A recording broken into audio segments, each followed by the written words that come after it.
प्रणाम दोस्तों, मैं पुष्पाजी सरगम अपने चैनल में आप लोग का स्वागत करती हूँ। आप लोग हमारे गीत को देखिए, सुनिए और जैसा भी लगता है उसे ज़रूर बताइए कैसा लग रहा है। आज मैं विदाई गीत गा रही हूँ। आप लोग को जैसा लग रहा है दहेज गीत आप लोग ज़रूर बताइए कैसा लग रहा है। पापा भेजेला ससुरामा दहेज देई के हे हो।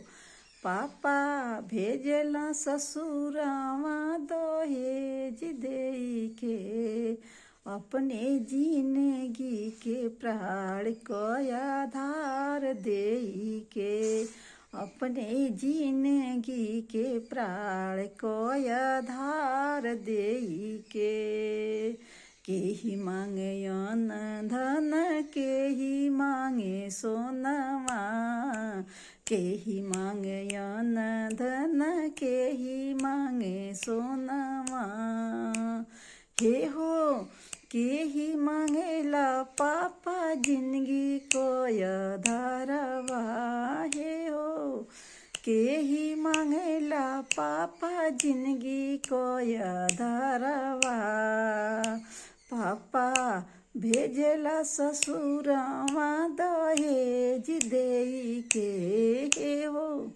पापा भेजेला ससुरामा दहेज देई के अपने जिंदगी के प्राण को आधार देई के अपने जिंदगी के प्राण को आधार देई के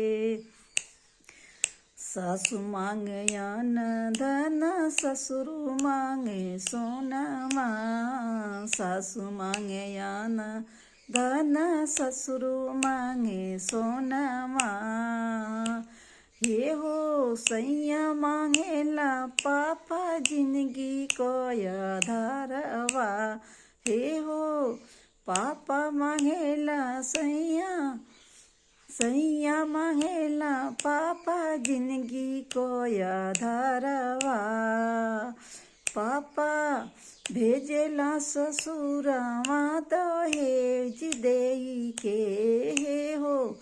पापा भेजेला ससुरामा दहेज देई के अपने जिंदगी के प्राण को आधार देई के अपने जिंदगी के प्राण को आधार देई के केही मांगे मोटर गाड़ी केही दुई पहिया केही मांगे मोटर गाड़ी केही दुई पहिया केही मांगे चाचा जिंदगी को आधारवा केही मांगे चाचा तोरे जिंदगी को आधारवा चाचा भेजेला ससुरामा दहेज देई के हे हो चाचा भेजेला ससुरामा